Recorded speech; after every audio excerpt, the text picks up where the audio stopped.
Well, good evening, everybody out there in Model Train World.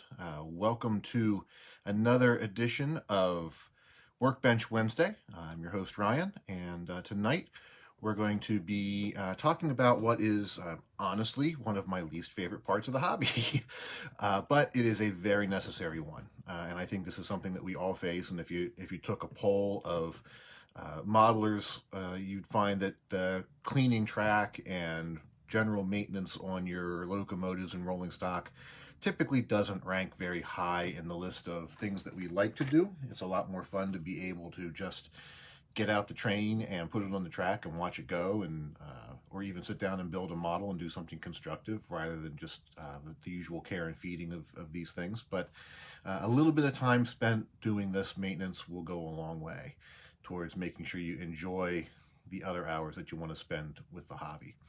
And so tonight, with it being that time of year when things are starting to kick off for the holiday season, maybe you're getting your trains out of the garage or the attic or wherever you've got them stored and setting them up. This is a good time of year to talk about this. Maybe you haven't run your trains in a little while. Maybe your trains are up all year long, and you're like some of us, and you've got so many they still sit for a long time before you get around to running each one of them. Uh, Tonight we're going to go over some basic care and feeding tips and techniques for your locomotives, your rolling stock, and your track to help you get the most out of your trains and the season and the enjoyment. So without too much further ado, thank you all for joining, and let's start off tonight with some track cleaning tips. No matter what scale or gauge your track is, it all comes down to keeping it clean. O gauge actually tends to be a lot more forgiving than some of the smaller scales, so you have a bit of an advantage there, but it's still a good idea to keep the track clean. And I'm going to angle the camera down here a little bit onto the workbench, so hopefully you can see what's going on here. I have this set so that I can sort of see the comments popping up. As I see questions, I'll do my best to try and answer them for you, and keep up with things. It's going to be a little awkward. I don't have my producer here tonight. So we're going without Chloe tonight, so I've got one hand tied behind my back, but we're going to do the best we can. I've got a couple pieces of fast track here in front of me, and there are a variety of things that you can do to clean track. This stuff literally just came out of my storage box so that it can go around the layout around the Christmas tree this year when we get things set up. You'll hear a lot of people talk about different track cleaners that they like to use, and what I still typically fall back on, because it's tried and true, is just some isopropyl alcohol. And this is 70% variety. You can get actually the 90% works better because it's less water content, and water is what we want to avoid. But I happen to have this on hand, and so for a quick demo tonight, I thought I'd just grab that and use it. I'm going to splash a little bit on a paper towel and just go to work here, rubbing it back and forth over the rails. Now, what I like about the alcohol is that it does not leave a residue on the track. Some of the other cleaners that you can get, the citrus-based cleaners like Goo Gone and things like that, they do tend to leave a little bit of a residue. Not a huge deal, especially in the bigger scales. I think the trains have enough weight that you chew through that pretty quickly. But in the smaller scales, it can be a little bit more of a hampering. And you can see just a little bit over one rail on one 10-inch piece of track there. I've got a nice little bit of dirt coming off of this. So you just want to make sure that you're getting the top of the rail, and then also a little bit down the sides of the rail as well, because you do have contact from the flanges of the wheels along that inside edge. So you want to try and get that clean. And you see it doesn't take long before you start getting some dirt off of there. We just simply move over here, put a little more alcohol on the pad, and keep at it. Now, how often should you clean your track? This is a great question that comes up a lot. You could pretty much do this every day and still find more stuff on there. The more you clean it, the sort of seems to be the better. But a lot of it also depends on how often you're running your trains and the environment that you're working in. If you're in an area where there tends to be a lot of foot traffic or oils in the air and things like that, it can actually dirty up faster. If you're I'm not suggesting it has a whole lot to do with the cleanliness of your house, for example, but just a layout that is set up on the floor typically is going to be closer to where dirt is going to gather and dust is going to gather, and so you'll have that to contend with when you're running a train around the Christmas tree. So it's a good idea to clean your track. I would recommend, if you're setting up the layout for the beginning of your season, that you go ahead and do a cleaning like this now before you get started, and get anything off of it that's done. And then when you go to put the trains away, clean it again. If you see things starting to get a little bit sporadic in your operation, cleaning the track is usually a good place to start to see if it helps improve things. It doesn't take that long, and you can start to see some results pretty quickly. A quick sign that you're starting to get some track issues would be if you start to see the headlight or light in your passenger car, for example, starting to flicker. It's a good sign that you're getting momentary losses of electrical contact. You'll see that light flickering a long time before you start to see the locomotive sound cutting out or stopping entirely from its momentum. So one of the little things to watch for to know, okay, maybe it's time to clean the track again. In addition to cleaning your track, you also want to keep the wheels of your locomotives and your rolling stock clean. Again, especially in the smaller scales where you have less surface area for the electrical contact from wheel to rail, the cleaner it has to be for better electrical contact. And so you can see there, I just spent a couple minutes cleaning this up. I could probably continue to go over. There's some rare spots here, but it doesn't have to be spotless, especially in O gauge. And one of the things you really want to avoid is you want to avoid anything harsh and abrasive on your track that will actually end up starting to put grooves and gives the dirt and oils more places to collect. So you can overdo it. You can actually start to rub the finish off of your rails and things like that. It's easy to overdo it, especially on the O gauge track. But some general quick cleaning and you'll get a lot of those dirts and oils up. And again, O gauge, HO, N scale, it's all the same. A little bit of alcohol or track cleaner. Most of the commercial track cleaners are alcohol based. On a paper towel or a soft cloth, and rub them across the tops of your rail heads will get a lot of that dirt and debris up. All right. So that's the easy part of track cleaning. Next thing we're going to do is look at a locomotive a little bit here and some rolling stock. I've got a simple foam cradle here. You can get these in multiple sizes, or you can make one yourself out of some spare soft foam. Very easy to make, and this is really a super tool though to have on your workbench, because it just helps act as that third hand. This one has a nice little tray up here for putting in parts. You can see mine is full of all the leftover parts that I never found a place to put back in when I put previous projects back together again, because that's always the way it goes. And although designed for HO, this one actually will hold this O gauge 080 pretty well. This is one of our starter set 080s.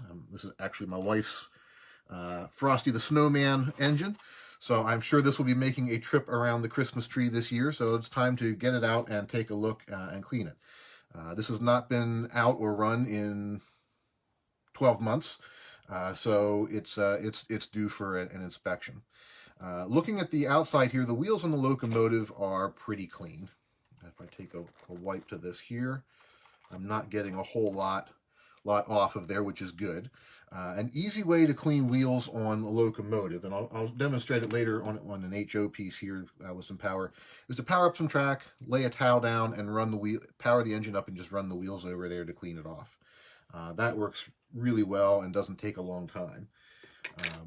But while we have the engine on here, let's look at some basic lubrication. This is another thing that we talk about a lot. If you look in the owner's manual of your engine, you'll see some instructions on lubrication points. They're a little different on each locomotive, but for the most part, they fall into the same general categories. For your steam locomotives, you're going to want to put a light oil on all of the external moving parts, any places where you have pieces rubbing together. So that would include things like the slide valve here, your different bearing points for the side rods, and then also really critical on the collectors on the sides of that collector. And what I'm going to use is a light oil. If you go to your hobby shop, you will find lots of examples of this. We do have the Lionel maintenance kit, of course. These are from Hobby Lube. This is a pack of oils that I've picked up that I've used for quite a long time. These will last you a lifetime. This is just a light oil for metal parts, but all these oils that I'm using are also plastic compatible, and that's important. Even though everything I'm going to be putting this oil on here tonight is metal, and everything really on this locomotive for the most part is metal, a plastic compatible oil is always a good idea because not everything on your layout is metal. And so this avoids any issues with the oil dripping and getting into places where you don't want it. The other trick to lubrication is that a little bit goes a long way. So just a small dab of oil on the moving parts and you will have more than enough in there. In fact, I'm getting a little more on here than even I would like to have out of the applicator. But it just takes a little tiny drop. And the danger of over oiling is that you put too much on there, it starts to spread itself around and go places you don't want it, either on the locomotive or on your track, where then you can get slipping conditions or you get additional dirt pickup, or also can actually make the electrical contact worse. With some of these lubricants, they do not all conduct electricity. So something to be aware of. I've got one of my favorite modeling tools here, a toothpick, to get in and help get this light oil in and around some of the places, as well as wipe up some of the excess. And then anything more, we'll just take a quick wipe with. This light oil is also actually good at preventing rust. So if you do this before you put the trains away at the end of the season, and go over all of these rods and so forth with that, it'll actually help prevent any light surface rusting from getting on the model while it's tucked away in storage, and you'll be good to go. Of course, we want to do both sides. I do recommend a lubricant if you can get them with a nice metal needlepoint applicator. It makes the precision application of this oil much, much easier. So you only get it in the places where you really want it.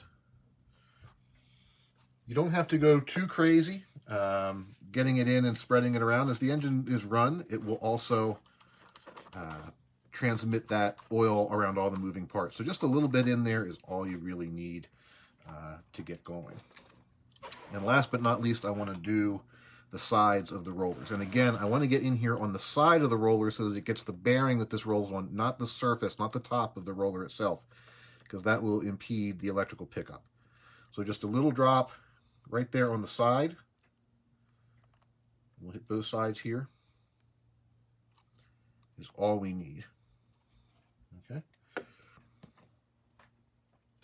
Now with that, I'm going to go in and take a look at the gearbox inside the locomotive, and this is going to require taking off a few screws. In this case, there are about 7 screws that need to come out, including here on the contactors themselves. So we'll start by taking these out, set them aside.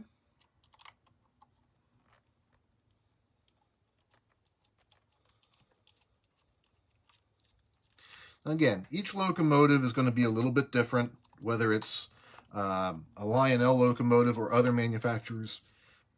But the general process here is going to be very much the same.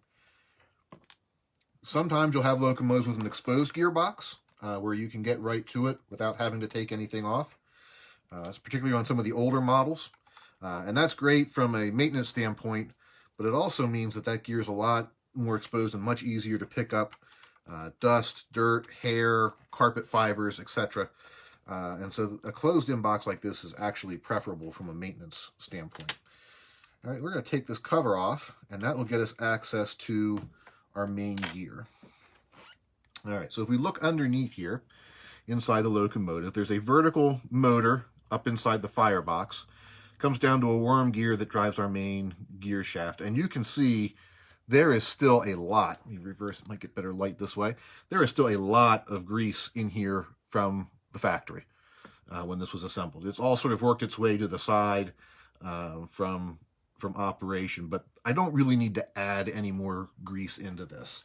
What I'm going to do instead is I'm just going to take a little bit of this grease and I'm going to put it right here on top of that gear where those two mesh. And then when we power this engine up, that will work its way right around the teeth of those gears. So rather than add more grease in here and create a mess, I'm just going to redistribute a little bit of what's already in there.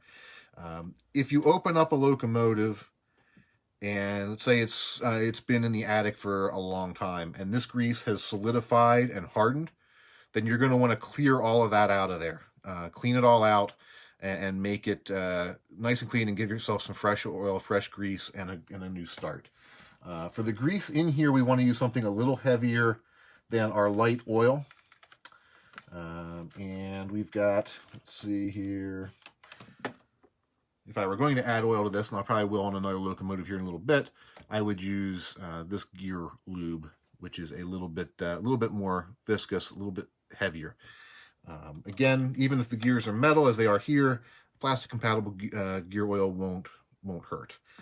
If you go to your hobby shop or go online and search under lubricants in a model train supply, you'll find plenty of options here.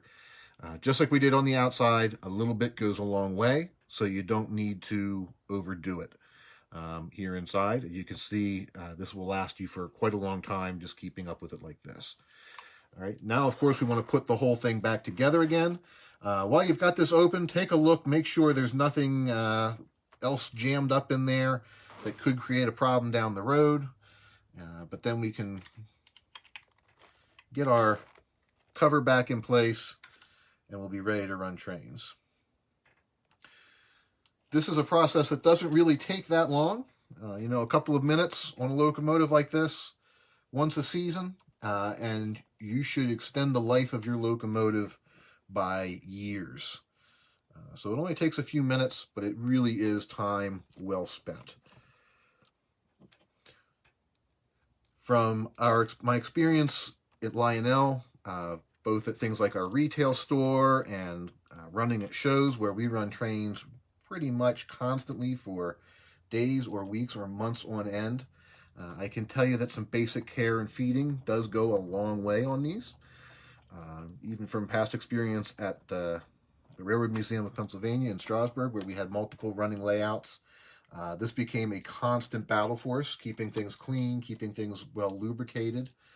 But the more you can stay after this and do little things like this, the less you have to deal with bigger problems down the road. When you put your contacts back on, make sure that they go in the right direction, of course, and make sure they have spring and play and everything is seated properly.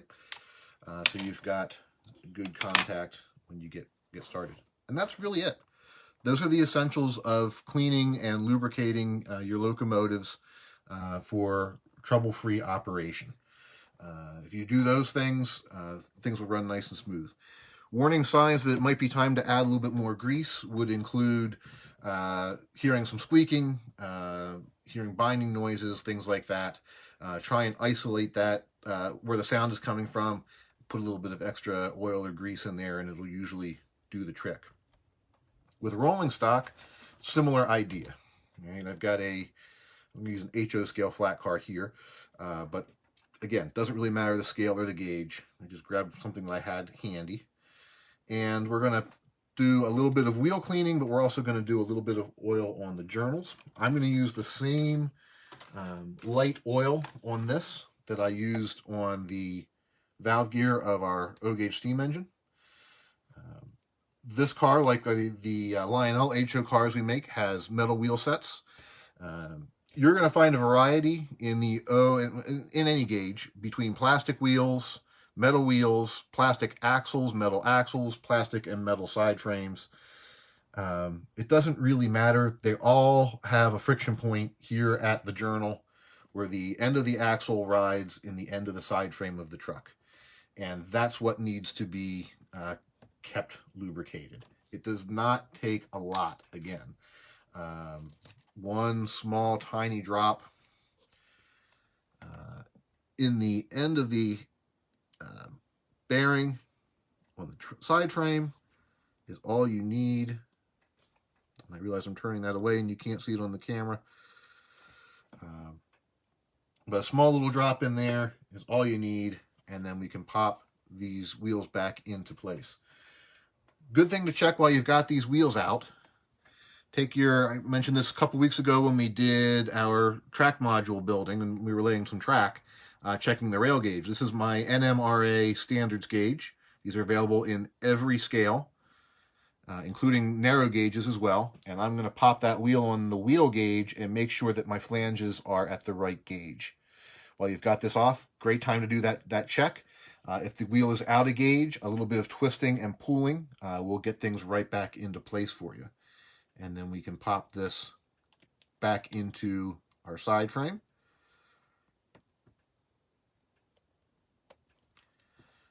Give it a little spin.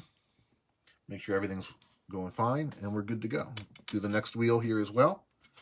Check our gauge real quick. And that one's also spot on, so I don't have to make any adjustments. Pop it in. We'll do both sides. We'll do this again for you. With these plastic side frames on these trucks, the wheels pop out very easily. Makes it simple to do this. Not any hardship there. And this is a pretty standard thing you'll find on most HO pieces of rolling stock, is you can do this work very quickly without a lot of trouble. Okay. Little drop of oil. I'm actually hoping to get a wheel that's a little out of gauge here, so I can show you how to twist one into gauge if needed. But this car is just too perfect. Okay, so we've got our rolling stock done, and again, this is the same idea in different scales. So it's a great way to go there. Let's do some wheel cleaning here on our rolling stock. With rolling stock, I've got a little scrap of track. I'm going to get a fresh paper towel.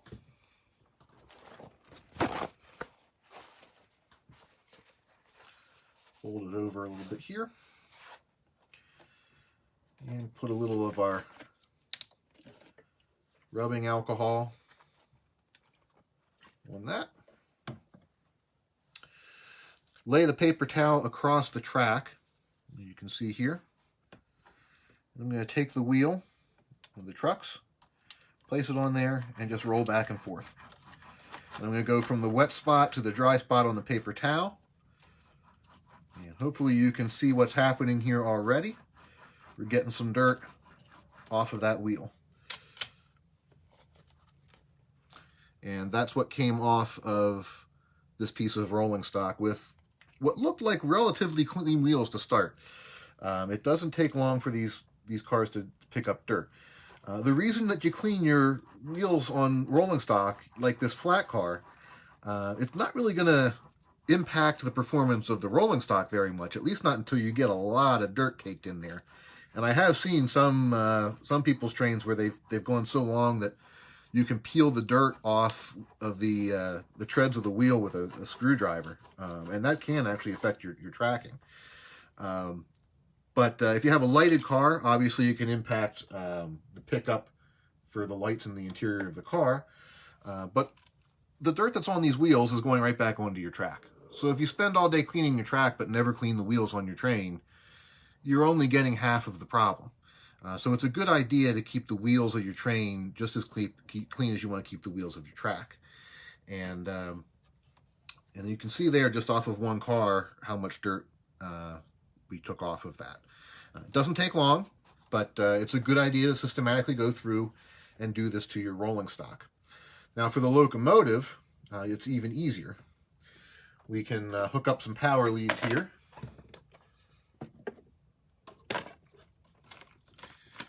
And let the engine itself do a lot of that work. Again, I've just got a short little piece of track, and I've got an old transformer from a train set that's probably, this transformer is probably close to 40 years old now. I don't want to reveal too much about my age, but yep, it's got to be in its 40s. And while I would certainly not use this to power a major model railroad, it is perfect for things like this little test track here. And that's something worth noting is as you get further into the hobby and your layouts grow and you invest in larger transformers, hang on to the old ones. They're great for lighting up accessories and powering things like that. You don't need always, I don't need a ZWL to do this, but it's nice to have something simple on hand that I can use when needed. So for our locomotive cleaning, we've got a HO engine here, and I'm going to just pop that on the track. Make sure I've got power going first. I'm not feeling any juice there.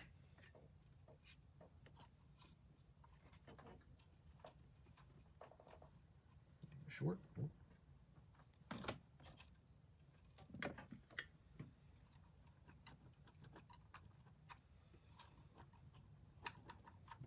right.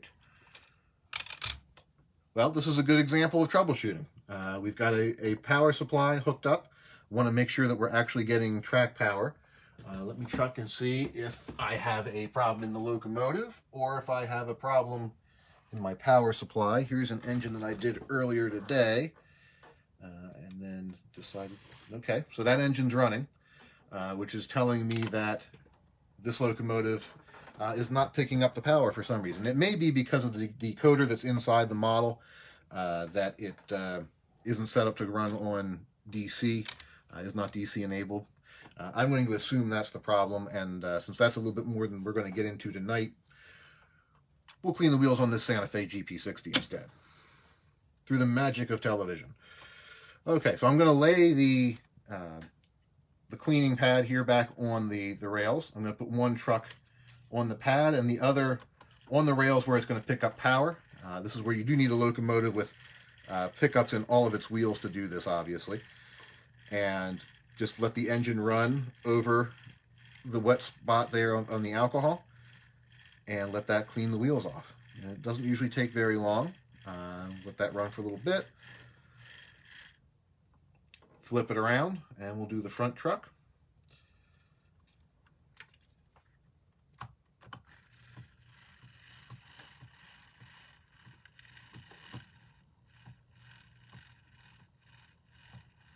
And I'm holding onto the wheels on the truck and just pressing down gently so that I'm getting a little bit of friction on that paper towel to make sure it's scrubbing all of the dirt and oils off of those wheel sets. Like I'm doing this on an HO because it's easier to show it and hold it in one hand while I'm talking to you on the camera. But same technique works in every gauge, including your O gauge trains as well. Okay, just remember in that case, you're going to want to make sure that you get it across all three rails and that you have one of your third rail, your center rail contactors also making contact with everything. I don't find it necessary to do this as often on my O gauge trains as I do the HO trains because again, bigger wheels, bigger contact area. But once it's done, you see we've got a nice clean wheel there underneath. Let me get a little more light in there for you. And you can see we've got some nice shiny wheels there under the locomotive.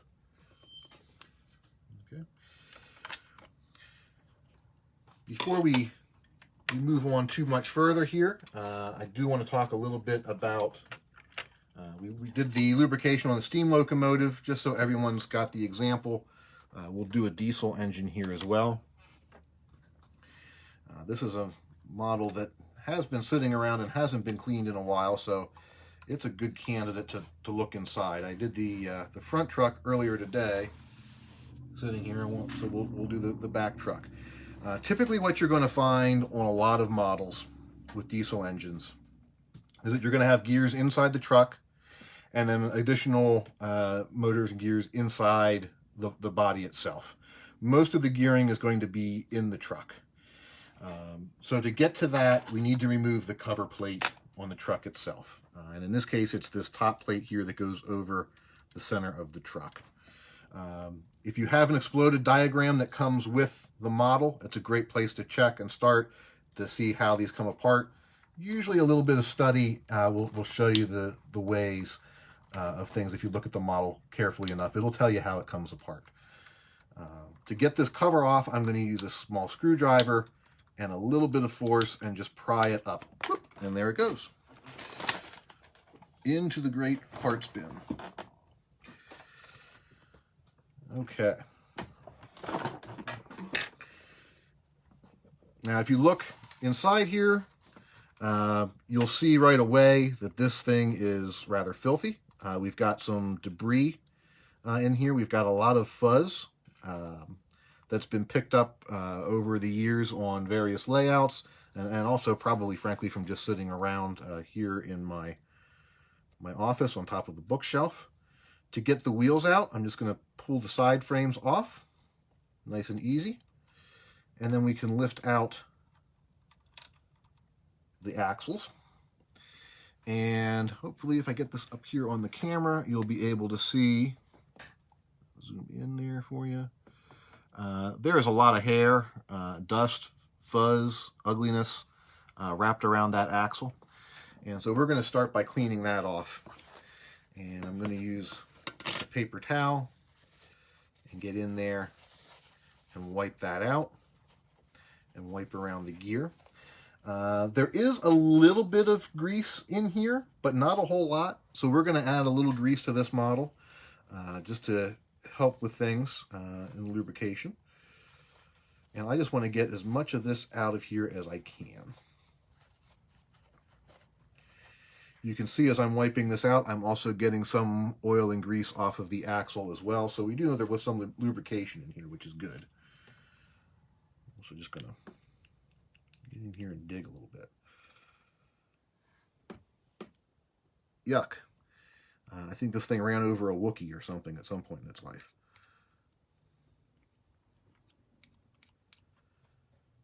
You get all that out of there. Take one more pass over with this towel.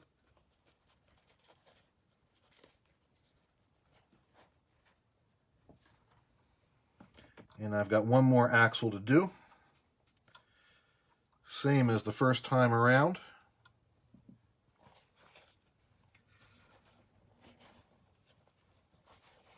It is amazing how much stuff these little things will pick up.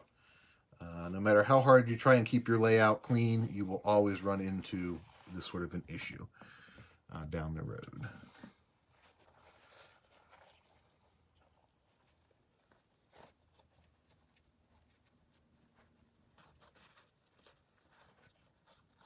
Okay. I think I've got most of that out of there. All right, again, as we did before I put these back in, I'm going to check my standards gauge, and here we go. Thanks to me handling it around a lot and trying to clean it out, I've pulled the wheels a little bit apart. So you see that the gauge is not dropping into, the wheels are not dropping into that gauge. It's a little too far spread. And if you look right here at the axle, you can see where that has pulled off a little bit. This is a two-part axle, so all I need to do is just push that in a little bit. In this case, goes in very easily.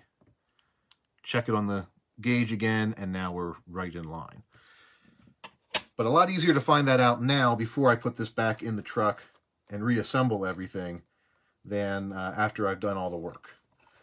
Let's check the other one since I didn't do that, and that one's still good. Okay. Before I reassemble the side frames, I'm going to put a little bit of our gear grease in there. Again, this is just called gear lube. And I'm just going to put one drop here on the gear inside that front axle and one back about here. And actually, I think I'll put one more in the center, and that's going to be plenty.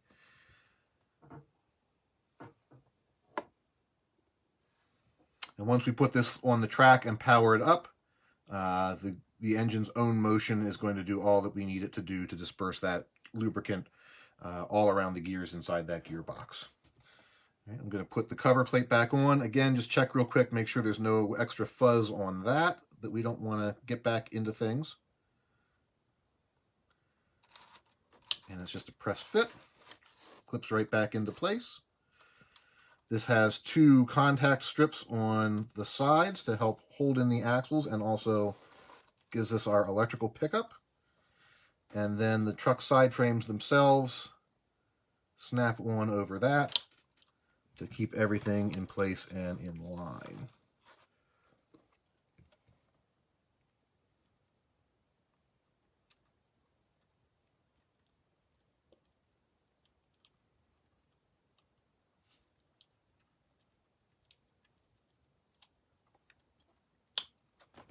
Okay.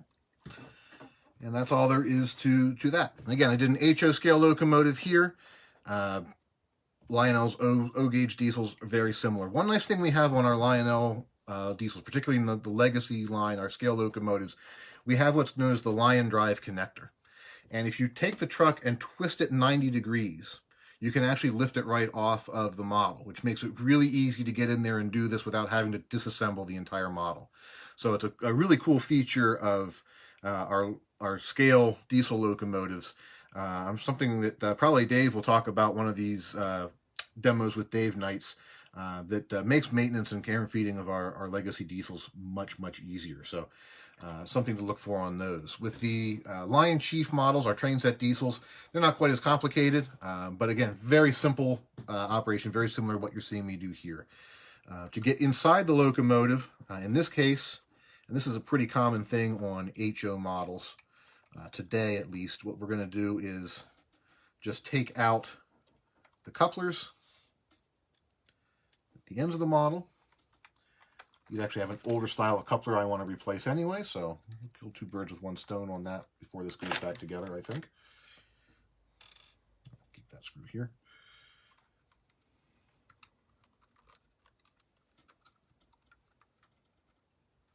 And once we get these coupler boxes out, the shell of the model should pop right off without any difficulty.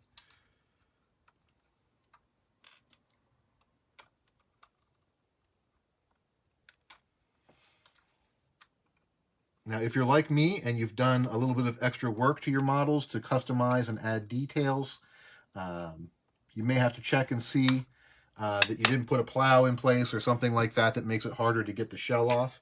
I've done that to myself a couple of times. Just be wary of that when you're adding details to your locomotives. And if I've done everything right, a little bit of pressure on this and I should be able to get the separation. Let's try.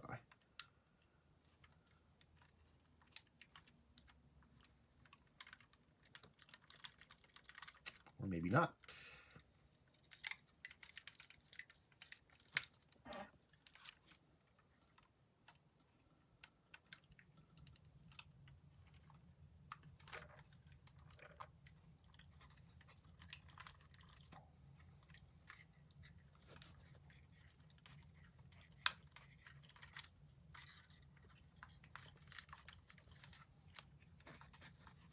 Okay. Sometimes what ends up happening on some of these is you need to spread the model a little bit. There may be another clip in there holding things together. So before I try too much harder or longer to pry this thing apart by brute force, we'll take a minute and see if we can't spread the sidewalls of the engine a little bit and get it to pop out that way.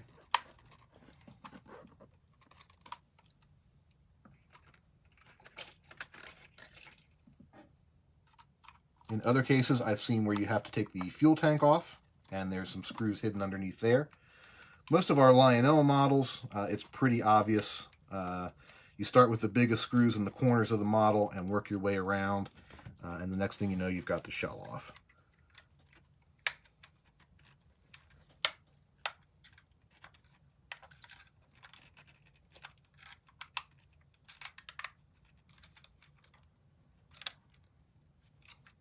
It may also just be from paint on here to weather the sides that I've just painted it a little bit shut, because it seems to be spreading quite nicely. Let's see here.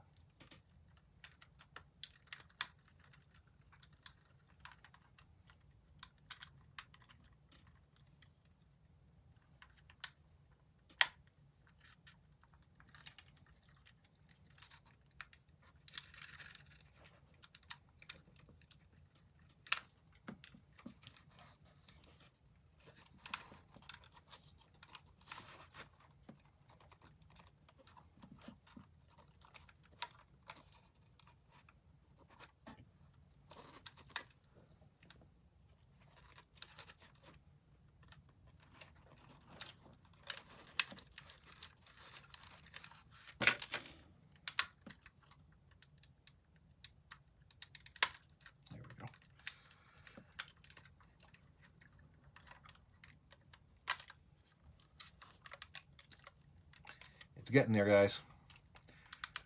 In the meantime, you're having a great demonstration of watching me get frustrated with model trains.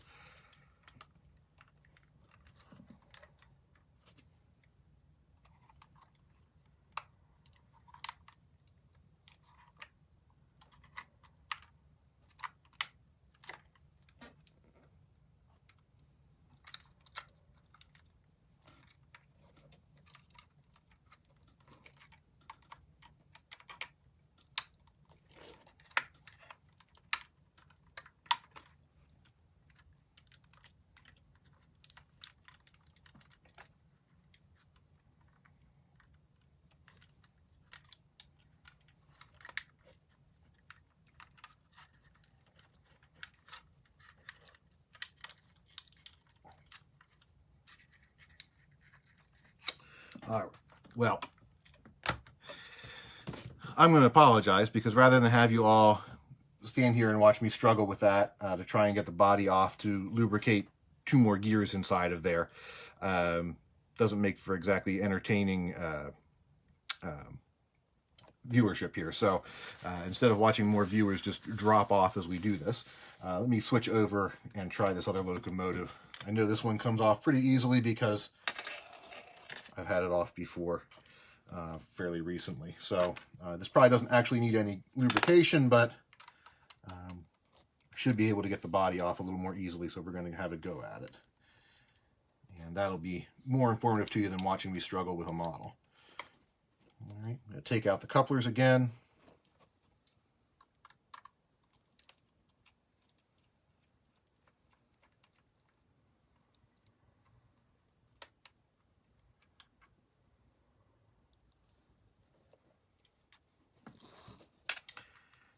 Hopefully this one will lift off relatively easy for me. Or maybe I just take the cover off and see it. Oh, okay.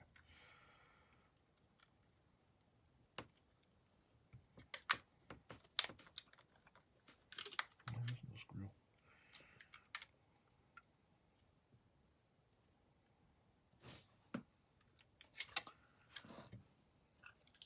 Got 2 more screws here. Let's take these guys out.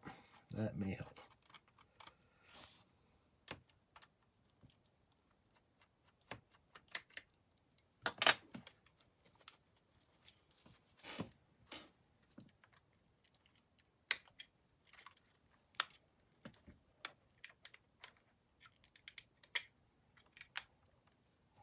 Holy dang. I'm 0 for 2 tonight.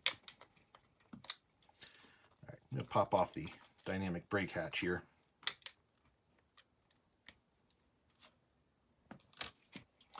Okay, if I take this off and you look inside here, we'll see our decoder that's been installed inside the model.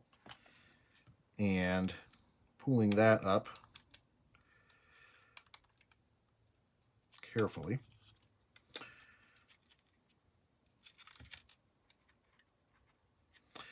underneath that would get us down to the motor and the worm gear and flywheels from the central motor. We'll want to get in there with a little bit of a needle applicator and again put some grease on the top of the gear tower, which comes down into the trucks. Okay, and as you've clearly seen from me tonight, the most difficult part of any of these jobs is just figuring out how to get into the locomotive. But once you've done that, the rest is pretty straightforward. Pop that back on.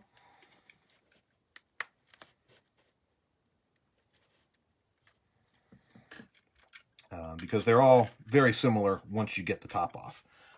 Actually, what I should have done,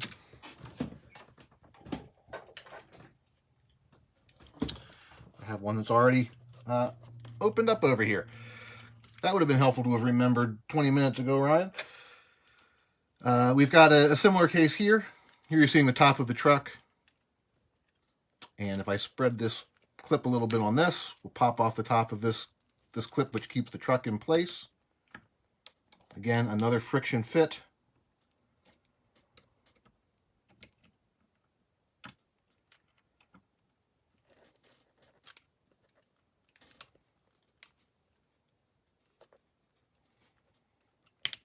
There we go.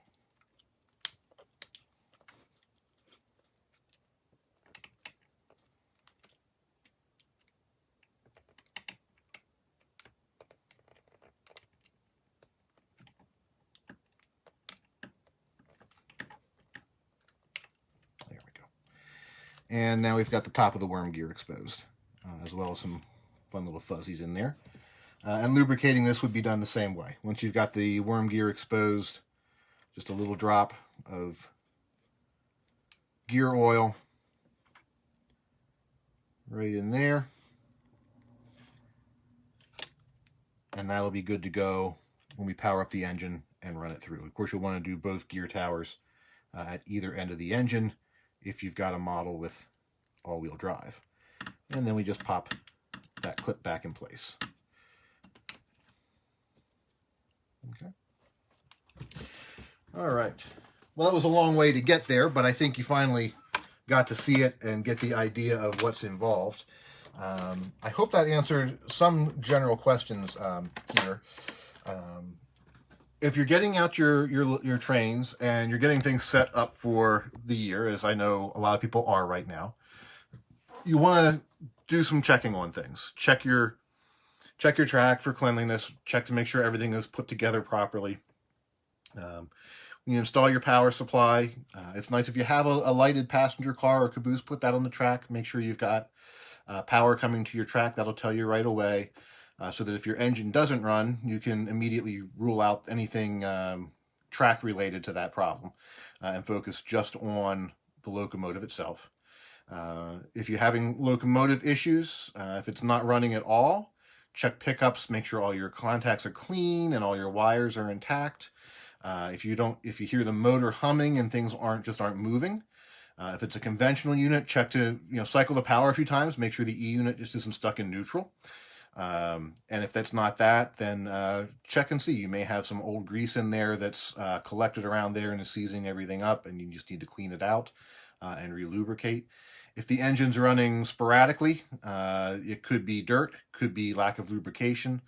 Those are the most common things to look for in that sort of an instance, and just keep an eye on that. If you have problems with derailments, typically those are either an alignment problem in the track or a problem in one of the wheel sets not being engaged or not being seated properly in the truck. Those are most common causes of derailments. So check, make sure your track joints are tight and level and even. Check, make sure your wheels are properly seated and everything is rolling freely. Make sure your couplers are all at the same height. If you have problems with couplers sticking, the mechanical couplers on the O gauge things where we have operating couplers, some dry graphite is great for a little bit of this in the pins of the knuckle where everything locks together. This is great for keeping those from sticking on you if you have a sticky coupler. So that's another useful lubricant to have in your toolbox. And just some basic troubleshooting when you get things set up and started, and you'll be good to go for running your trains. Just as important is at the end of the season when you're putting everything away. I know there's a temptation to just pick it up, put it in the box, and pack it away for the next 10 months. But take a little bit of time and clean everything. Wipe it down, especially those rods and things. As I mentioned, a little bit of light oil there won't hurt. Just wipe that on there. It'll help prevent rusting, particularly if you're keeping it in some place that's not a very dry location. It's a good idea. And then hopefully when you get everything out at the beginning of the next season, you'll be ready to go. One of the most important things you can do, whether it's the AAA batteries in your Lion Chief remote or the 9-volt battery in the tender of your legacy steam engine, take out the batteries in your locomotive or your remote before you put it away. We get so many things into customer service where those batteries have been left in there and they corrode and they become a giant mess. To the point that it's one of the reasons that we've stopped including the battery harness in the locomotives going forward. With the sophistication in the sound systems today, the need for that keep alive there for your sound isn't as great as it used to be, and the number of engines that come back with major issues because people left the batteries on board definitely outweighs weighs the other part of the story. So definitely take the batteries out of your stuff before you put it away and forget about it. If you do all those things and take good care of your trains, they'll take care of you and give you a lifetime of happiness and enjoyment season after season. And you'll be able to pass them down to the next generation to keep them going. There's not a whole lot of rocket science to it. It's just some general care and feeding. It's just like your car. If you never change the oil in it, eventually it's going to give out on you. So depending on how often you run your trains and how hard you run them and how hard you treat them and the type of things that you're doing with them will depend on how often you need to get in there and do this. But for most of us, from most layouts, once a year is probably enough in general on your locomotives and rolling stock. Keeping the track clean probably a little more often, but going in and oiling is not something you have to do every day or every week or even every month, unless you're running things at a holiday event publicly and the trains are running for 8, 10, 12 hours a day, day in, day out. In that case, you're going to see a lifetime of wear and tear on the locomotive in just a few short days. So something to keep in mind in extreme circumstances like that. But for the way most of us run our trains now and then, a little bit of care and feeding about once a year usually is enough to go a long way and keep you happy for a long time. Doesn't take a whole lot of time. It's not necessarily the most fun job, but definitely worth doing. When you're done, don't forget you got to wash your hands. You've got all sorts of grease and oils on there, and you're going to want to clean that off before you go have dinner or anything else for sure. But we've been certainly hearing enough about washing our hands lately, so that should be second nature by now. A couple of program notes before we move on and call it a night here. If you've been busy and watching, you can see we've been very active on social media. I invite you to check out either on our Facebook page or go to Train World TV. On Sunday afternoon, Howard Hitchcock, our CEO, was part of the manufacturers roundtable discussion there, talked about a number of issues, talked about our developments coming for next year with voice control for our trains and so forth, as well as just how the year that has been 2020 has impacted our industry and our company. So definitely some interesting things there to see from him and from other leaders in the model train industry as well. Then on last night, Megan Unteraker, one of our project managers, was on another Train World TV spot with Angela Trotta Thomas, talking about some of her art and our Christmas product and so forth. So highly recommend you go check that one out. Megan did a great job. So did Angela, of course, as always, and some great artwork and just a great theme for this time of year. Really a program worth watching.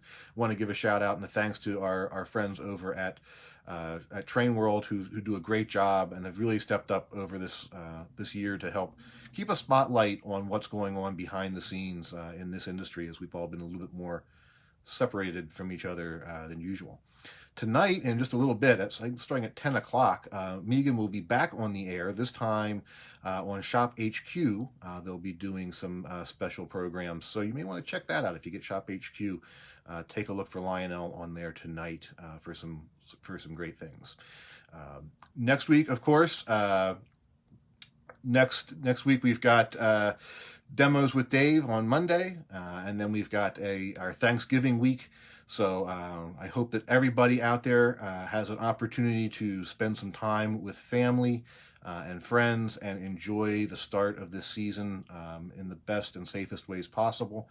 I know a lot of us are going to have to make some different sacrifices this year and do things a little bit differently, but we still hope that everybody has a chance to enjoy the true spirits of the holiday season and all the blessings that we have to count and share. We'll be back on Workbench Wednesday in 2 weeks.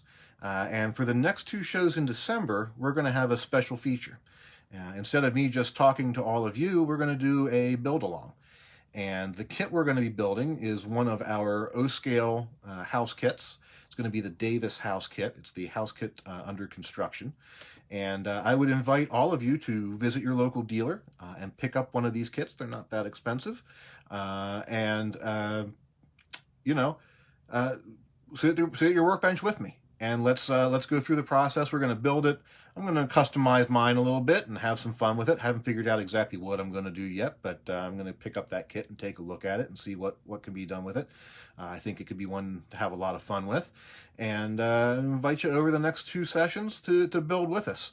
And I think it'll be a lot of fun, and should be good to go. So just look forward to working with you on that, and then seeing socially what you guys have done with your kits. I think that'll be a lot of fun as we go through December and our big train month. And of course, we've also got National Lionel Train Day coming up the first Saturday in December as well. So another good reason to go out and see your dealers and pick up a special boxcar, or pick up anything else you need, whether it's some grease for your locomotives, or a Davis House kit to build along with us, or some more fast track for your layout.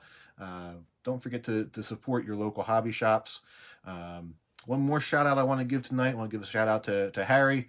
Harry, you're usually a watcher on here. I'm hoping you're on tonight, but I'm also hoping you're doing real well, buddy, and hang in there. And we're definitely all thinking of you and praying for you back here at Lionel as you go through things. So special shout out to you, and hope that we see you all again down the road. If you'll excuse me, I've got a special sister to go and call and tease about turning 40 this year. So happy birthday, Christy, and I will see all of you in 2 weeks, if not sooner. Until then, have a happy Thanksgiving. Stay safe, stay well, stay on track, and we'll see you down the road.